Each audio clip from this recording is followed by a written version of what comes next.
Assalamualaikum warahmatullahi wabarakatuh. Waalaikumsalam warahmatullahi wabarakatuh. Alhamdulillahirabbil alamin wa bihi nasta'in wa ala umuri dunya waddin wassalatu wassalamu ala Rasulillah nabiyina Muhammad al-Mustafa wa ala alihi wa ashabihi wa man tabi'ahum bi ihsan ila yaumil qiyamah. Amma ba'du. Jamaah salat maghrib yang sama-sama dirahmati Allah Subhanahu wa taala, kita kembali duduk bermajlis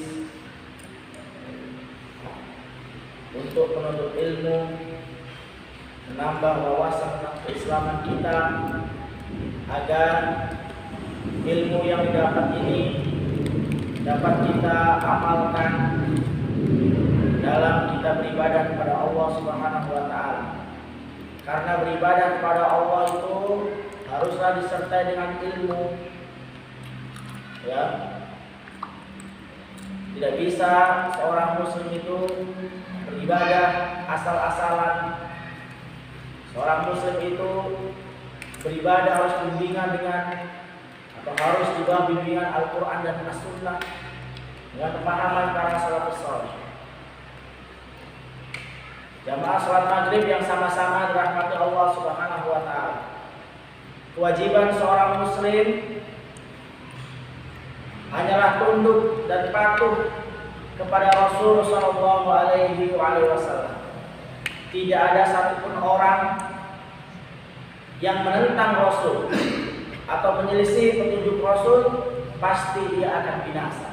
Allah Subhanahu wa taala mengatakan, wa may yushaqiqir rasul min ba'di ma tabayyana lahul huda wa yattabi' ghayra sabilil mu'minin nuwallihi ma tawalla wa nuslihi jahannam wa sa'at masir. Dan barang siapa yang menentang Rasul min ba'di ma tabayyana lahul huda, setelah datang petunjuk, datang Al-Qur'an, datang As-Sunnah yang menjelaskan kepadanya, wa yattabi' ghayra sabilil mu'minin, dan menyelisihi jalannya orang-orang yang beriman, nuwallihi ma tawalla, maka kami biarkan dia dalam kesesatan, wa nuslihi jahannam, dan kelak kami akan masukkan dia ke dalam neraka jahannam, wa sa'at masir. Itulah seburuk-buruk tempat kembali. Oleh karenanya Rasul sallallahu alaihi wasallam senantiasa mewanti-wanti kita semua, alaikum bisunnati wa sunnatil khulafa'ur rasyidin al-mahdiyyin 'addu 'alaiha bin nawajid. Alaikum bisunnati, kembalilah semua kalian kepada sunnahku, ikutilah sunnahku, wa sunnata al-khulafa'ur rasyidin, dan sunnahnya para khulafa'ur rasyidin al-mahdiyyin yang mendapatkan petunjuk. 'Addu 'alaiha bin nawajid, dan gigitlah sunnah tersebut dengan gigi geraham kalian semua. Fa innahu may yashbikum fasayara ikhtilafan katsira. Karena orang yang hidup setelah kalian, kata Nabi, setelah generasi sahabat, fasayara ikhtilafan katsira, pasti mereka akan mendapati pertentangan dalam masalah agama yang banyak. Oleh karena itu, apabila kita mendapati perselisihan dalam agama kita, farudduhu ilallahi wa rasulih, maka kembalikanlah kepada Allah dan Rasul. Ya, Allah memerintahkan kita semua. Karena seorang muslim tidak akan pernah sampai kepada Allah sampai ia harus tunduk dan mengikuti Rasul sallallahu alaihi wasallam. Allah mengatakan, "Qul in kuntum tuhibbunallaha fattabi'uni yuhibbukumullah." Katakanlah wahai Nabi Muhammad, kalau kalian mengaku-ngaku cinta kepada Allah, fattabi'uni yuhibbukumullah. Syaratnya apa? Ikutilah Rasul yuhibbukumullah. Niscaya Allah akan curahkan, Allah akan cucurkan cintanya kepada kita semua. Bukan sekedar dicucurkan cintanya, wa yaghfir lakum dzunubakum, tapi Allah hapuskan, Allah gugurkan dosa-dosanya. Jemaah salat maghrib yang sama-sama dirahmati Allah Subhanahu wa taala. Maka tugas seorang muslim hanyalah mengikuti Rasul sallallahu alaihi wasallam dalam beragama apabila ia ingin selamat dunia dan akhirat. Baik, kita lanjutkan kajian kita. Kemarin kita sudah membahas tentang 6 hal yang diharamkan ketika buang hajat. Nah, sekarang kita masuk kepada 4 hal yang dimakruhkan ketika buang hajat. Ma yukrahu arba'ah. Hal-hal yang dimakruhkan atau 4 hal yang dimakruhkan ketika buang hajat. Namun sebelum kita jauh memasuki pembahasan tersebut, maka perlu kita mengetahui apa itu makruh, supaya kita bisa membedakan mana haram, mana makruh, mana sunnah, mana wajib. Ya. Karena meskipun suatu perkara tersebut bersifat makruh, namun tercela apabila seorang muslim melakukannya. Oleh karena itu para ulama mendefinisikan makruh manaha anhu syari', laisa ala sabilil hatmi wal ilzam, bihaitsu yuthabu tarikuha imtithalan wa la yu'aqabu fa'iluha wa in kana ma'luman. Kata para ulama, makruh itu perkara yang dilarang oleh syariat ya, untuk tidak dilakukan. Laisa ala sabilil hatmi, namun bukan dalam konteks kewajiban. Diperintahkan untuk meninggalkan, namun bukan dalam konteks keharusan. Bihaitsu yuthabu tarikuha, di mana orang yang meninggalkan perkara makruh tersebut akan mendapatkan pahala imtithalan syaratnya. Syaratnya imtithalan, mengikuti atau karena menjalankan perintah Allah dan Rasulnya. Wala yu'aqabu fa'iluha, dan tidak diiqab atau tidak diberi hukuman bagi orang yang melakukannya wa in kana ma'luman, meskipun ia dicela.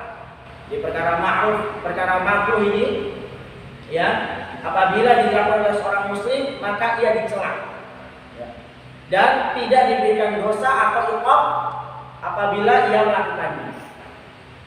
Kemudian apabila seorang muslim meninggalkan perkara makruh ini bukan karena menjalankan perintah Allah, bukan karena menjalankan perintah Rasul, maka ia tidak mendapatkan pahala. Misal ia meninggalkan rokok, taruhlah hukum rokok itu makruh, meskipun para ulama mengatakan hukum rokok itu haram.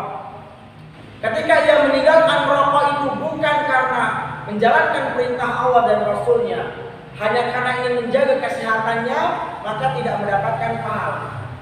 Jadi meninggalkan perkara-perkara yang makruh itu tetap harus karena apa? Perintah Allah dan Rasul. Dan apabila ia meninggalkan rokok ini karena meyakini bahwasanya rokok adalah perbuatan yang tercela dalam Islam, maka ia mendapatkan pahala. Nah, jadi tergantung niat seorang muslim.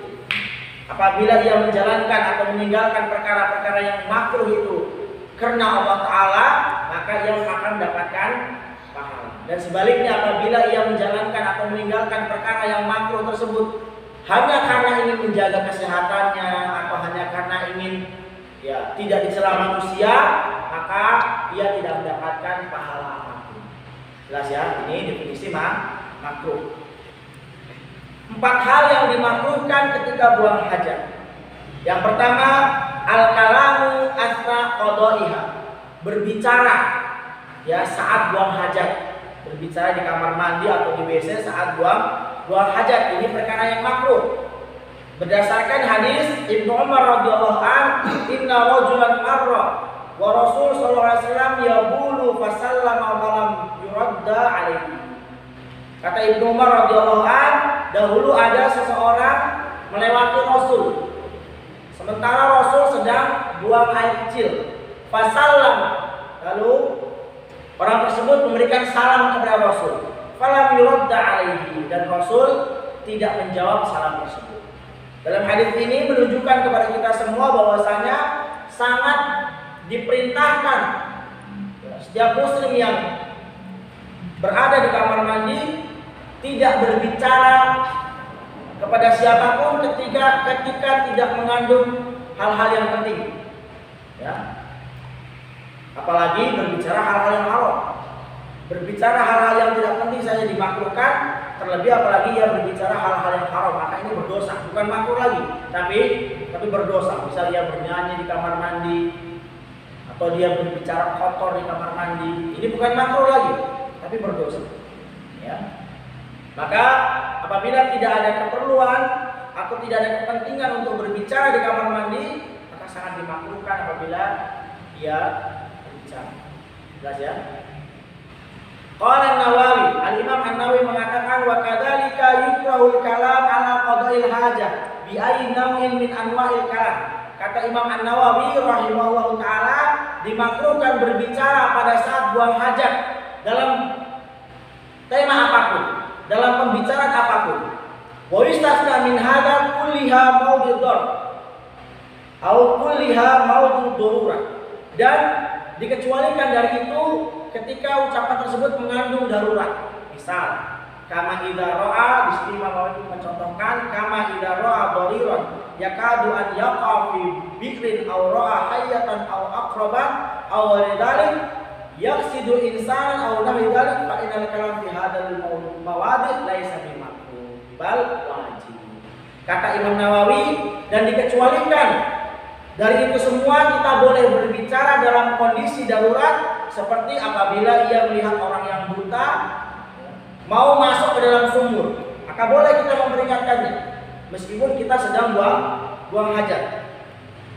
Aura'a hayatan, atau melihat ular, akroban atau kalajengking dan yang semisalnya, dan dia ingin menginformasikan atau memberitahukan kepada orang tersebut, maka ini boleh. Ya, tidak mengapa. Fa innal kalam fi hadzal mawadi' laisa bimakruh. Maka berbicara dalam kondisi tersebut ini bukan perkara makruh, bal huwa wajib, bahkan menjadi wajib. Ya, bahkan menjadi wajib. Wa hadzal ladzi dzakarnahu min al-qara'ah fi halil ikhtiyar wa huwa madhhabuna wa madhhabul akthirin. Wa haka Ibnu Munzir an Ibnu Abbas wa Atha wa Sa'id al-Juhani wa Ikrimah radhiyallahu anhum ajma'in. Dan pendapat ini merupakan pendapat mazhab kami, yaitu mazhab Hambali, dan kebanyakan mazhab para ulama yang lain. Wahakahu, dan dihikayatkan oleh Imam Al-Munzir dari Ibnu Abbas, termasuk ini pendapat Ibnu Abbas, pendapat Atha, pendapat Sa'id al-Juhani dan Ikrimah radhiyallahu anhum ajma'in. Jelas ya? Jadi termasuk yang dimakruhkan adalah berbicara di kamar mandi. Apabila tidak ada keperluan di dalamnya, maka tidak boleh ya kita berbicara kecuali dalam kondisi darurat tadi, seperti yang dicontohkan oleh Al-Imam An-Nawawi rahimahullah ta'ala. Itu ketahui Imam Nawawi termasuk ulama yang bermadzhab Syafi'i. Ya, termasuk ulama yang bermadzhab Syafi'i. Sementara yang kita bahas ini ya, kitabnya mengacu pada mazhab Hambali. Baik. Jamaah salat maghrib yang sama-sama dirahmati Allah Subhanahu wa taala. Fi mahabbi. Kemudian dimakruhkan buang air kecil yang berlawanan dengan angin. Ya. Dimakruhkan buang air kecil ketika berlawanan dengan angin. Fayukrah al-baulu fi mahabbar rih makhafatan an turaddal baula ala thiyabi fayatajannasa bidzalik. Dimakruhkan buang air kecil ketika berhadapan dengan angin. Makhafatan, ada dikhawatirkan an turaddal baula ala thiyab. Kalau dikhawatirkan air kencing itu atau air seni tersebut muncrat ke baju ya, atau ke pakaian kita. Fayatajannasa bidzalik, sehingga membuat pakaian kita menjadi najis. Kamimba bisa didawailati tufdi ilal haram, dan ini termasuk bentuk menutup dari perkara-perkara yang haram. Ya, jangan sampai ya kita buang air kecil seperti itu dapat menjatuhkan kita kepada hal yang haram. Nah, jelas ya. Jadi termasuk dimakruhkan membuang air kecil ya, atau air seni yang berhadapan dengan angin. Ya, jadi tidak boleh kita buang air kecil ya, berhadapan dengan angin. Jadi dikhawatirkan apa? Terciprat ke baju kita atau pakaian kita. Jamaah salat maghrib yang sama-sama dirahmati Allah Subhanahu wa taala. Kemudian hal-hal yang dimakruhkan ketika buang hajat, istishabu ma fihi dzikrullah, menyebut nama Allah di kamar mandi, menyebut nama Allah di WC atau yang semisalnya. Wa dzakara min babi ta'zimi sya'airillah wa tilka min al-qawaid al-'amma wa usul syariah wa mimma yu'lan min ad-din bid-darurah.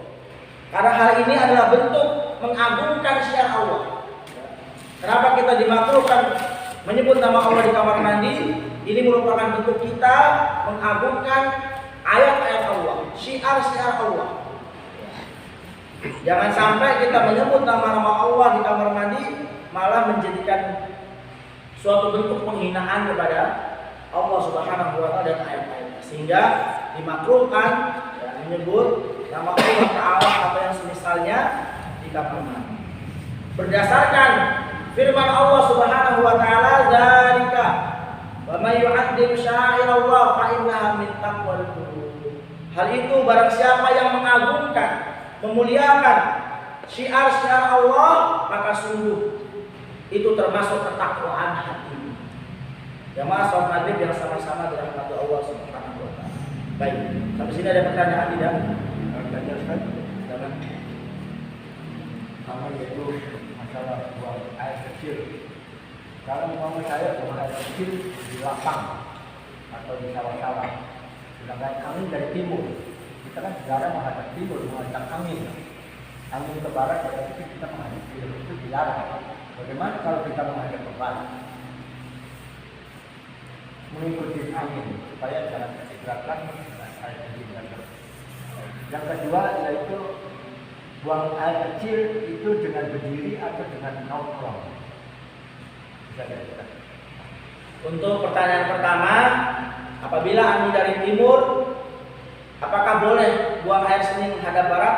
Jawabannya tidak boleh kecuali dengan hijab. Kecuali dengan hijab, misal rumput termasuk hijab, Pak. Ya. Misal rumputnya tinggi-tinggi, itu boleh tidak mau. Tapi kalau tidak ada hijab, akan menghadap ke utara atau ke selatan. Ya, itu tidak membuat terpercik air seni di baju kita. Ya, tetap tidak boleh menghadap barat kecuali atau menghadap kiblat, ya, kecuali ada hijab. Jelas ya. Yang kedua, apa tadi saya bilang? Buang air kecil berdiri atau menongkrong. Ya, buang air kecil berdiri sebagian para ulama memakruhkan, tidak sampai ke derajat haram. Ya, jadi boleh kencing berdiri kalau ada hajat. Kalau tidak boleh, kalau tidak ada hajat, maka lebih afdolnya buang air seni dalam kondisi duduk. Kenapa? Agar tidak terciprat di badan kita, kaki kita atau baju kita. Itu tujuannya. Namun secara umum apabila kita bisa menjaganya, maka tidak mengapa buang air seni dalam kondisi berdiri. Dengan catatan harus bisa menjaga agar baju kita tidak terkena najis dari air seni tersebut. Jelas ya? Secara umum makruh ya. Makruh apabila tidak ada hajat. Soalnya zaman sekarang di airport itu kan biasa ada WC tapi tempat kencing dengan berdiri. Ya. Dan itu tidak layak, Pak. Tidak layak ya, kamar mandi atau tempat buang air seni di tempat-tempat umum itu atau fasilitas umum itu tidak layak untuk kita buang air seni di situ. Pertama, tempat tersebut sudah bercampur dengan banyak air seni yang itu sebenarnya najis tempat tersebut. Ya, karena dikhawatirkan nanti baju kita akan terkena di situ.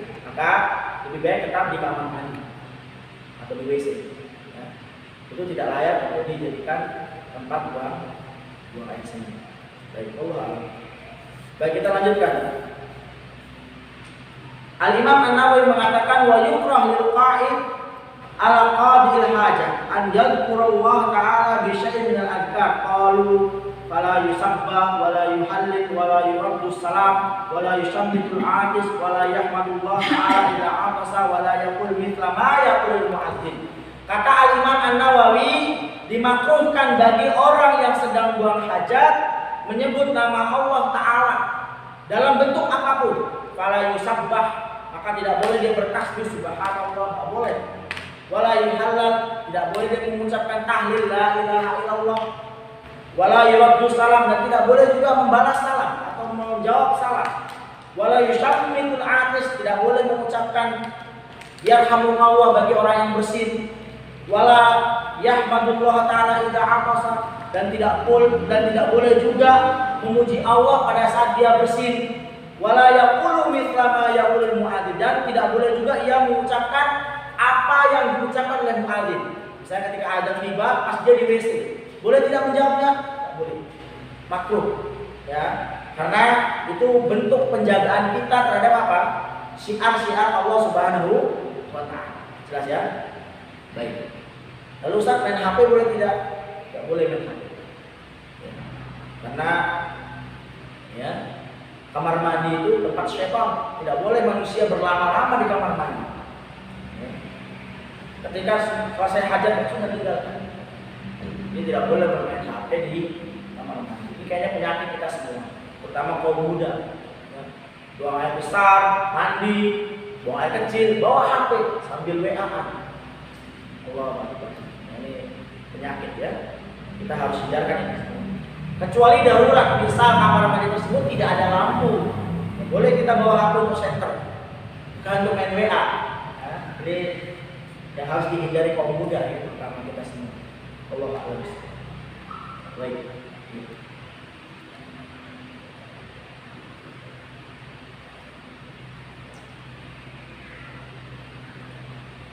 Kemudian al-istinja bil yamin. Hal-hal yang dimakruhkan kembali pada saat buang hajat, yang ketiga ya, adalah cebok dengan tangan kanan. Pak, tangan kanan ini merupakan tangan yang digunakan untuk yang baik-baik. Makanya Nabi mengatakan ya ulam sambillah wa qul bi yaminik wa qul mimma yalik. Makanya Nabi mengajarkan kepada anak-anaknya, wahai anak, kalau kamu makan pertama ngucapin bismillah. Kedua apa? Makan dengan tangan kanan. Jangan biasakan anak kita itu makan pakai tangan kiri. Ada Pak orang tua membiarkan anaknya pakai tangan kiri. Enggak boleh. Dosa besar. Makan dengan tangan ini haram, perbuatan dosa besar, bukan makruh lagi. Maka tangan ini ya, digunakan untuk yang baik-baik, termasuk makan, minum dan yang semisal. Dan dimakruhkan orang membersihkan atau istinja atau cebok bahasa kita dengan tangan kanan. Ini sangat dimakruhkan. Berdasarkan hadis Salman di mana dia berkata, "Qad 'allamakum nabiyyukum kulla syai'in hatta al-khira'ah."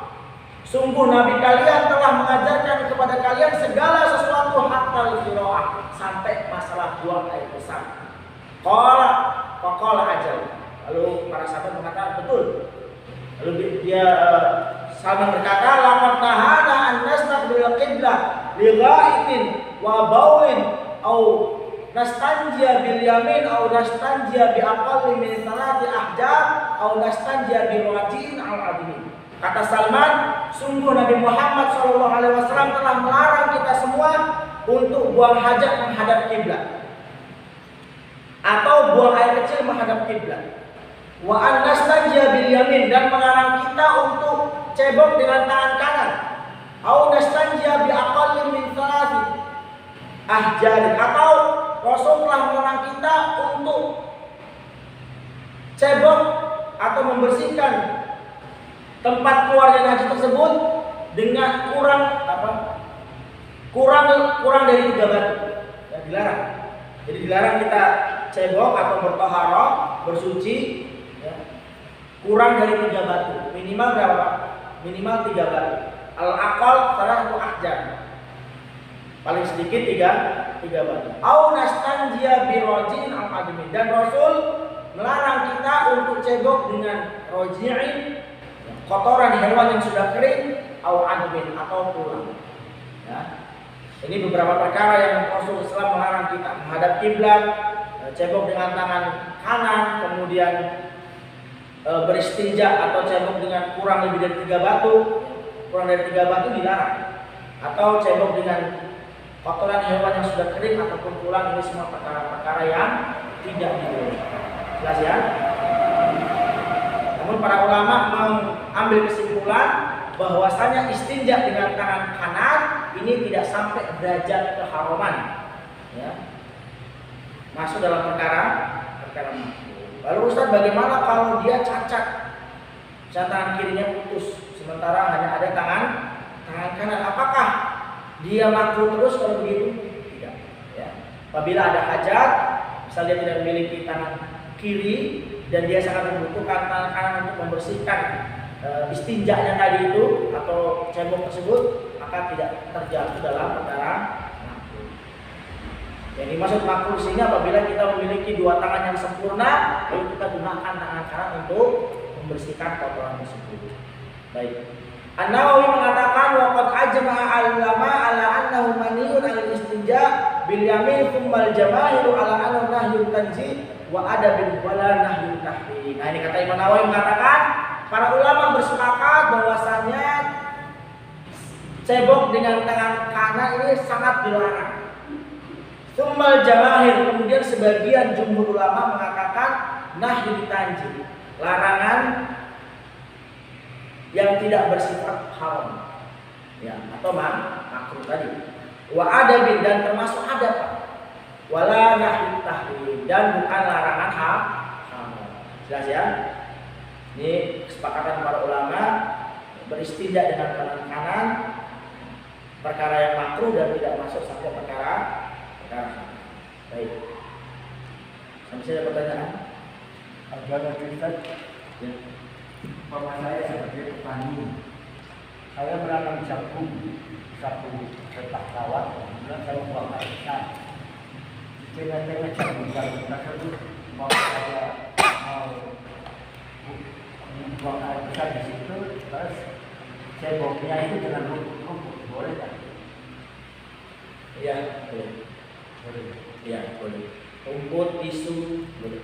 Kertas, boleh. Tapi masalah membaca di buku itu kalau cebok dengan rumput itu tidak boleh, karena itu rumput itu makanan binatang. Boleh dibaca. Ya kan tidak semua dipakai, hanya sebagian yang dipakai. Masa semua rumput mau dipakai? Ada rumput itu berarti kan seluruh dalam tidak, ya. Dan tidak semua ternak doyan rumput ya. Maksudnya tidak semua rumput itu dimakan ternak. Ada rumput yang tidak dimakan dan ada rumput yang memang dimakan. Jadi secara umum tidak mengapa istinja dengan rumput, tisu, kertas. Coba kalau misalnya. Baik. Qauluhu al-baul fil mustaham. Yang keempat, dimakruhkan buang air kecil di kamar mandi yang tidak ada WC-nya. Nah, biasanya kalau sebagian rumah itu kamar mandi sama WC dipisah, Pak. Nah, sebenarnya kita buang air kecil di kamar mandi yang tidak memiliki WC itu dimakruhkan. Ya, dimakruhkan karena kalau WC zaman dahulu itu berbeda sama sekarang. Artinya kamar mandi sama WC zaman dahulu terpisah. WC sendiri, kamar mandi sendiri. Ya, maka dimakruhkan buang air kecil di kamar mandi yang tidak ada WC. Berdasarkan hadis Abdullah bin Mughaffal, Nabi sallallahu mengatakan, "Naha an yabula rajulu fi mustahammi wa qala inna amatal waswasi minhu." Kata Nabi Muhammad SAW, sungguh beliau melarang seseorang buang air kecil di kamar mandi yang tidak ada WC. Nah, ini dimakruhkan ya. Makruhkan. Namun apabila sekarang ada WC-nya, tidak apa, kamar mandi plus WC, maka tidak apa. Yang dimaksud di sini adalah kamar mandi yang tidak memiliki WC, maka kita dimakruhkan buang air kecil di sini. Istilah ini saya di rumah anak saya itu kamar mandi yang tidak ada WC sendiri, ada WC sendiri. Tapi bagaimana kalau orang mau mandi, kan sudah jelas kadang-kadang kecil. Nah, ini bagaimana yang tanpa WC? Ya tidak apa-apa. Tidak apa-apa karena pertama kondisi darurat, tidak mungkin dia keluar dalam kondisi sabun-sampo dia. Jadi tidak mengapa, boleh. Secara umum apabila tidak ada hajat, tidak ada keperluan, maka dimakruhkan buang air kecil di kamar mandi yang tidak ada WC-nya. Berbeda kalau ada WC-nya atau kalau ada orang berguna. Sekali lagi ya, apabila itu perkara makruh dan kita melakukannya karena darurat, maka tidak mengapa, tidak berdosa dan tidak jatuh dalam perkara makruh. Sama seperti tadi kita mengingatkan orang yang buta dalam kondisi kita di kamar mandi misalkan, maka tidak makruh, bahkan wajib. Bahkan hal itu mendapatkan pahala apabila mengingatkan orang yang buta tersebut agar terhindar dari bahaya sementara atau tetap di kamar mandi dalam kondisi buang aja. Baik, kalau tadi kita sudah mempelajari 4 hal yang dimakruhkan ketika buang hajat, sekarang kita masuk hal-hal yang disunahkan ketika buang hajat. Ma yustahabbu salat. Hal-hal yang disunahkan ketika buang hajat itu ada 3 perkara. Namun sebelum kita masuk kepada perkara tersebut, kita perlu mengetahui apa itu yang dimaksud istihbab, apa itu yang dimaksud sunnah. Para ulama mengatakan ma'amara syari' bihi laisa ala sabil haqqi wal ilzam bihaitsu yusabu fa'iluhu imtithalan wa la yu'aqabu tarikuhu wa in kana malum. Kata para ulama, al-istihbab, sunnah adalah perkara yang diperintahkan oleh syariat untuk melakukannya. Laisa ala sabilil haqqi wal ilzam, namun bukan konteks keharusan.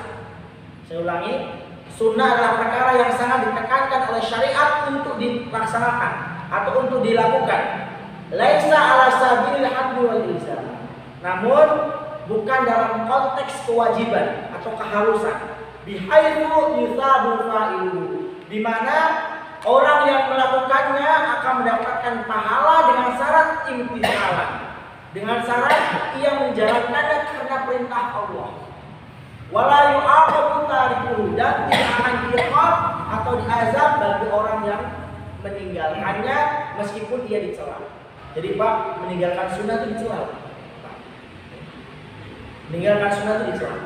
Misalkan orang tidak sholat sunnah, itu tercela sebenarnya. Tapi tidak berdosa. Sama kayak makruh tadi. Melakukan yang makruh tidak berdosa tapi dicela. Ya.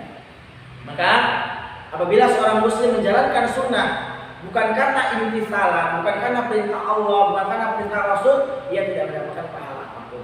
Bahkan mungkin bisa mendapatkan dosa, tergantung niatnya. Misal dia sholat sunnah karena ingin dipuji, atau karena ingin dibilang alim, atau ia melakukan ibadah supaya ibadah sunnah supaya dianggap seorang yang soleh, seorang yang baik, maka ini bukan lagi mendapatkan pahala, malah mendapatkan dosa.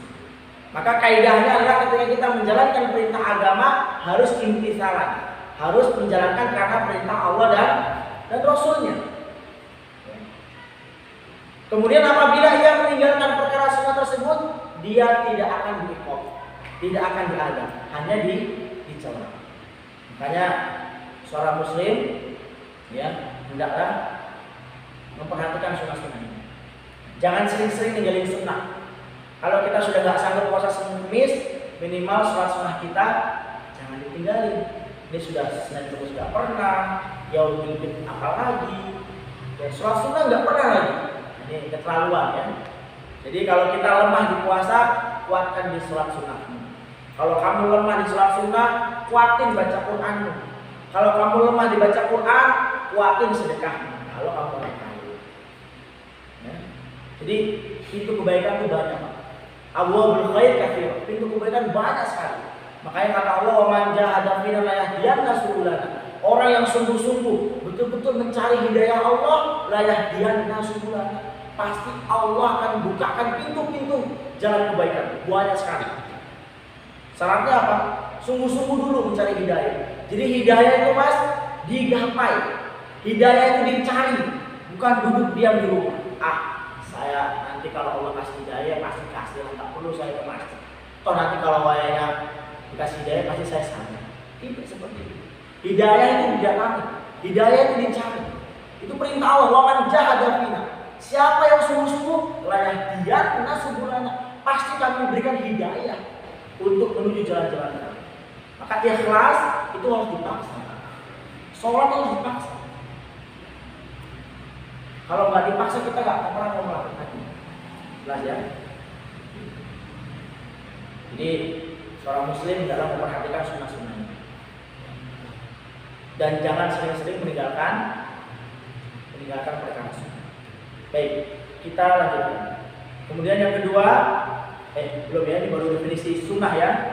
Baik, yang pertama hal-hal yang disunahkan ketika buang hajat, membaca basmalah sebelum masuk kamar mandi. Sebelum masuk WC sangat disunahkan membaca al-basmalah. Berdasarkan hadis Ali ibnu Abi Thalib, anna Rasulullah sallallahu alaihi wasallam qaal, satru ma baina al jin wa aql bani adam idza dakhala ahaduhumul khala an yaqula bismillah. Berdasarkan hadis Ali radhiyallahu an, bahwasanya Rasul pernah bersabda, satu pembatas atau penutup yang menghalangi mata jin untuk melihat aurat Bani Adam, yaitu apabila seseorang masuk kamar mandi dia mengucapkan bismillah.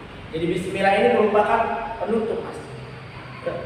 Bismillah ini merupakan pembatas yang menghalangi matanya jin untuk melihat aurat.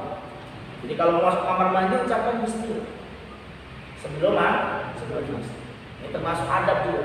Ya, termasuk adab dan termasuk bentuk seseorang itu menggantungkan urusannya kepada Allah. Sampai perkara mau buang hajat saja kita diperintahkan untuk menggantung urusan kita kepada Allah. Luar biasanya, luar biasa. Ini bentuk kesempurnaan tauhid seorang muslim. Nah, jangan lalaikan kita. Kadang kita lupa. Masuk kamar mandi dapat kaki kiri, tak pakai bismillah. Yo keluar ya nggak berdoa. Ini keterlaluan sekali. Maka perlu diperhatikan ini ya. Di masuk kamar mandi mengucapkan basmalah. Baik. Yang kedua, termasuk hal-hal yang disunahkan ketika masuk kamar mandi, al-isti'adzatu qabla dukhul. Adalah meminta perlindungan kepada Allah sebelum masuk. Berdasarkan hadis Anas bin Malik radhiyallahu an, dia berkata, "Kana Nabi sallallahu alaihi wasallam idza dakhala al-khala'a qala Allahumma inni a'udzubika minal khubuthi wal khaba'is."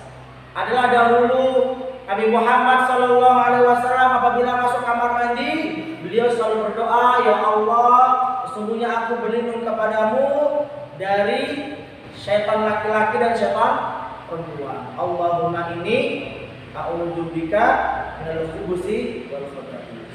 Ada yang sudah hafal doanya? Sudah hafal, Mas? Hafal dong? Harus hafal. Ini perkara remeh, Mas.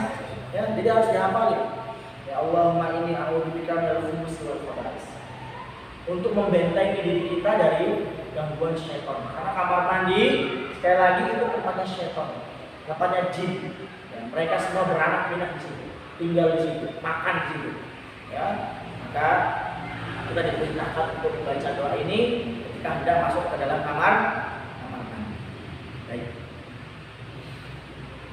Ada yang tanya lagi? Apabila keluar dari kamar mandi mengucapkan Ghufranak. Ya, dan apabila kita hendak keluar dari kamar mandi setelah selesai buang hajat maka mengucapkan Ghufranak. Ghufranak kan bacanya masih di dalam kamar mandi atau sudah Di luar. Di Luar. Ketika Bapak keluar baru mengucapkan Ghufranak. Baik ini buang air kecil ataupun buang air besar sama. Ya. Baik, yang ketiga, di antara sunah-sunah yang sangat diperintahkan ketika buang hajat, taqdimur rijli al-yusra fi dukhuli wal yumna fi khuruj. Ya, mendahulukan kaki kiri ketika masuk. Nah, ini perlu diperhatikan. Ya. Jangan asal sorong saja kaki kanan masuk. Ya. Wal yumna fi khuruj, dan mendahulukan kaki kanan ketika keluar dari kamar mandi.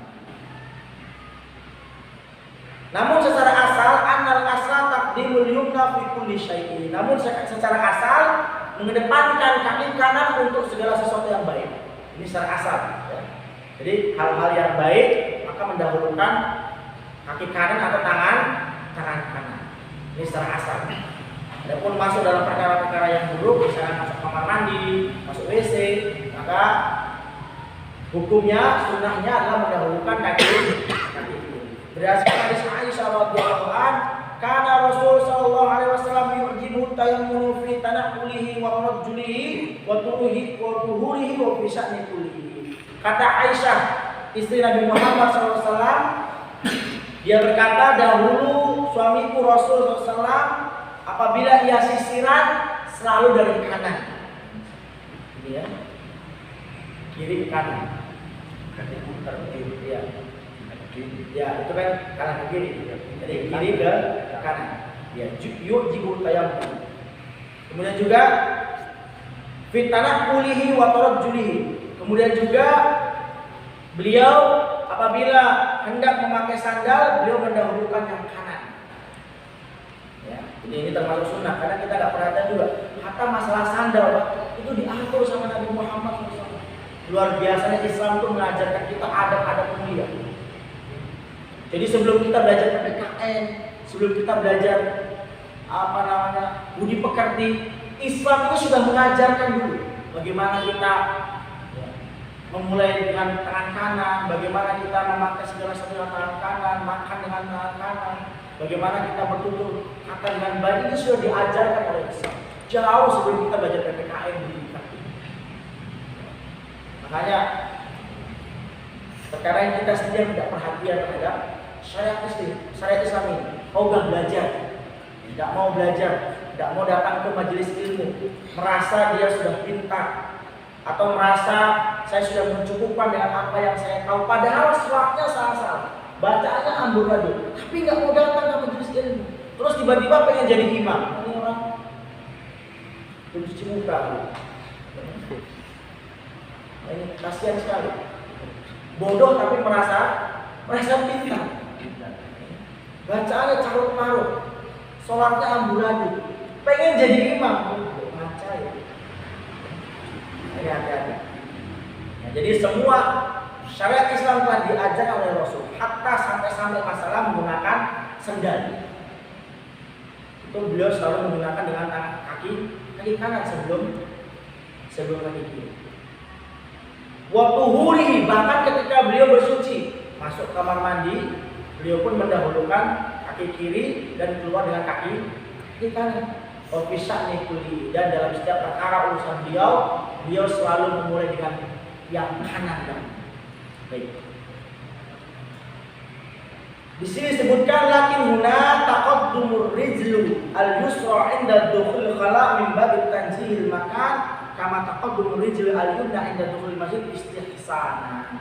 Namun di sini dalam masalah buang hajat mendahulukan kaki kiri ketika masuk ke kamar mandi tersebut lebih diutamakan karena melihat tempat tersebut adalah tempat yang buruk. Sebagaimana sangat diutamakan seorang muslim masuk ke masjid dengan kaki kanan karena memuliakan tempat tersebut. Jelas ya? Baik.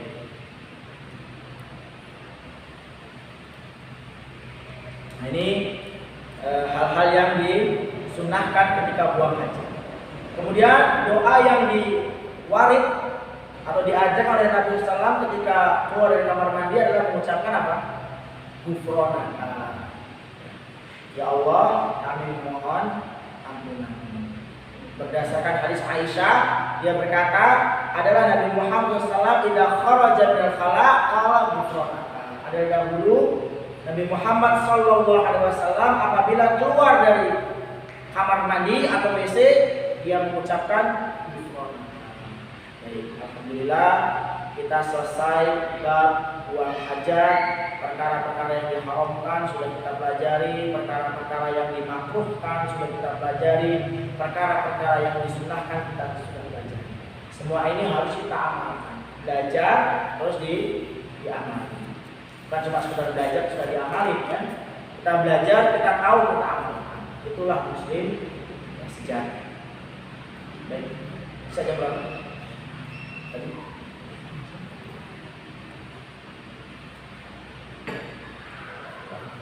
Ada waktu? Baik, kalau sudah waktu, kita lanjutkan pekan depan. Kita masuk pekan depan besok bab siwak dan hal-hal yang harus dibersihkan yang menempel pada tubuh kita, dan itu merupakan fitrah manusia. Jadi kita akan masuk bab tersebut. Mudah-mudahan Allah Ta'ala melancarkan kita, memberikan kita umur panjang, memberikan kita kesehatan, menjadikan kita sebagai muslim yang betul-betul taat kepada Allah Ta'ala. Baik, subhanallah wa bihamdika,